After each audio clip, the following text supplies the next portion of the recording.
Hello viewers, welcome back to Jerish world. இன்னைக்கு நம்ம பார்க்க போற ரெசிபி prawn gravy. இது ரொம்ப ஈஸியான மெத்தட்ல தான் நம்ம இன்னைக்கு பண்ண போறோம். பட் ரொம்ப டேஸ்டியா இருக்கும். கண்டிப்பா நீங்க அதை ட்ரை பண்ணி பார்க்கலாம். இப்போ வாங்க வீடியோக்குள்ள போலாம். இப்போ ஒரு pan ஸ்டவ்ல வச்சு ஸ்டவ் ஆன் பண்ணியாச்சு. இப்போ pan ஹீட் ஆயிடுச்சு. இப்போ இதல தேவையான அளவு ஆயில் ஆட் பண்ணிக்கலாம்.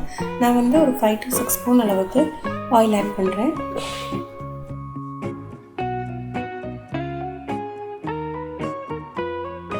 இப்போ ஆயில் ஹீட் ஆகட்டும். ஆயில் வந்து ஹீட் ஆனதுக்கப்புறமா நம்ம எந்த வித ஸ்பைசஸ் எதுவுமே ஆட் பண்ண போகிறது கிடையாது. பட்டை, கிராம்பு அந்த மாதிரி ஆனியன் தான் ஆட் பண்ண போகிறோம். ஆனியனை இந்த மாதிரி ஃபைனாக சாப் பண்ணி எடுத்துக்கோங்க.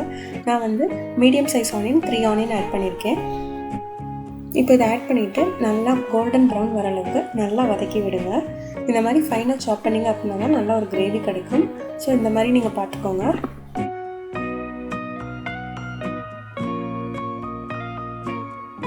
இப்போது ஆனியன்ஸ் நல்லா வதங்கிட்டுருக்கு. இதோட சேர்த்து 2 பச்சை மிளகாய் ஆட் பண்ணிக்கலாம்.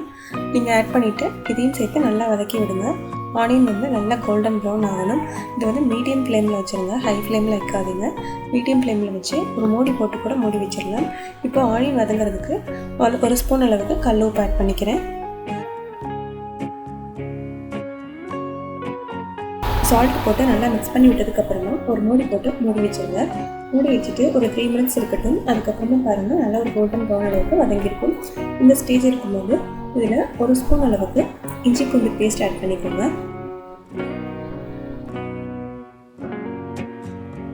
இப்போது இஞ்சி பூண்டு பேஸ்ட் நல்லா பச்சை வாடை போகிற அளவுக்கு நல்லா வதக்கி விடுங்க. இந்த ரா ஸ்மெல் கொஞ்சம் கூட இல்லாமல் நல்லா வதக்கி விடுங்க.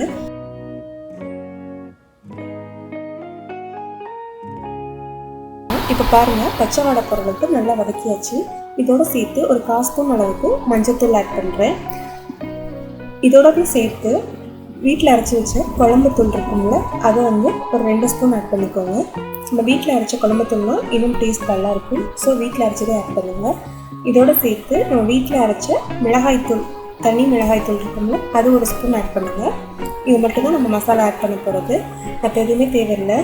இதை ஆட் பண்ணதுக்கப்புறமா நல்லா இந்த மசாலா ஸ்மெல் போகிற அளவுக்கு நல்லா வதக்கி விடுங்க.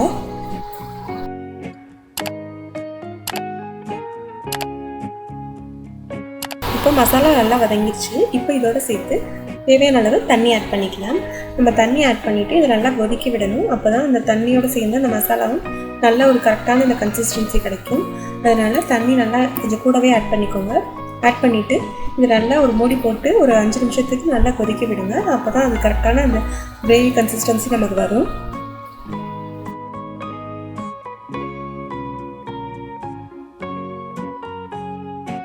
நான் இன்றைக்கி 1/2 kg ப்ரான்ஸ் எடுத்து அதை நல்லா வாஷ் பண்ணிவிட்டு அதை வந்து நரம்பெல்லாம் நீக்கிட்டு மஞ்சள் உப்பும் போட்டு நல்லா கழுவி வச்சுருக்கேன்.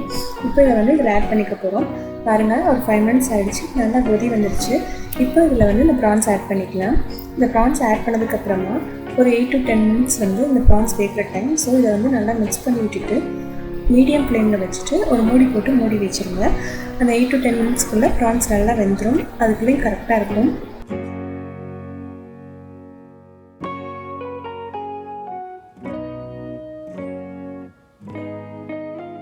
இப்போ பாருங்கள் ஓப்பன் பண்ணிடலாம். பாருங்கள் ப்ரான்ஸ் நல்லா வெந்துருச்சு. ஒரு 8 to 10 மினிட்ஸ் ஆகிடுச்சு. ப்ரான்ஸ் பாருங்கள் நல்லா அந்த மசாலா எல்லாமே ஸ்ப்ரெட் ஆகிட்டு நல்லா வெந்திருக்கு. இப்போ பாருங்கள் நான் எடுத்து காட்டுறேன் எப்படி இருக்குன்னு உங்களுக்கே தெரியும். இதுக்கு மேலே நீங்கள் வச்சுருந்தீங்க அப்படின்னா ப்ரான்ஸ் வந்து ரொம்ப ஹார்டாக ஆரம்பிச்சிடும். அண்ட் அந்த தண்ணியும் ரொம்ப வற்றிட்டு ரொம்ப டைட் கிரேவி ஆகிடும். அப்போ சாப்பாட்டில் போட்டு சாப்பிட்ற மாதிரி இருக்காது. ஸோ இந்த ஸ்டேஜில் நம்ம வந்து ஸ்டவ் ஆஃப் பண்ணிட்டா கரெக்டாக இருக்கும். ப்ரான்ஸ் வந்து ஹார்டாகாமல் இருக்கும். இதுக்கு மேலே நீங்கள் வேக விட்டிங்கன்னா ஹார்டாகிடும். ஸோ இந்த டைமிங் தான் கரெக்டாக இருக்கும். நீங்கள் வந்து இந்த டைமில் ஸ்டவ் ஆஃப் பண்ணிடலாம். ஆஃப் பண்ணிவிட்டு இதில் லைட்டாக கொஞ்சமாக கொத்தமல்லி எல்லாம் ஆட் பண்ணிக்கோங்க. அந்த கரெக்டாக அந்த கார்னிஷிங் பண்ணுறதுக்காக. அவ்வளோதான், ரொம்ப டேஸ்டியான ப்ரான் கிரேவி ரெடி ஆகிடுச்சு. இந்த வீடியோ கண்டிப்பாக உங்களுக்கு ரொம்ப பிடிச்சிருக்கும்னு நினைக்கிறேன். கண்டிப்பாக இது ரொம்ப சிம்பிள் அண்ட் ஈஸி மெத்தடாக தான் இருக்கும்.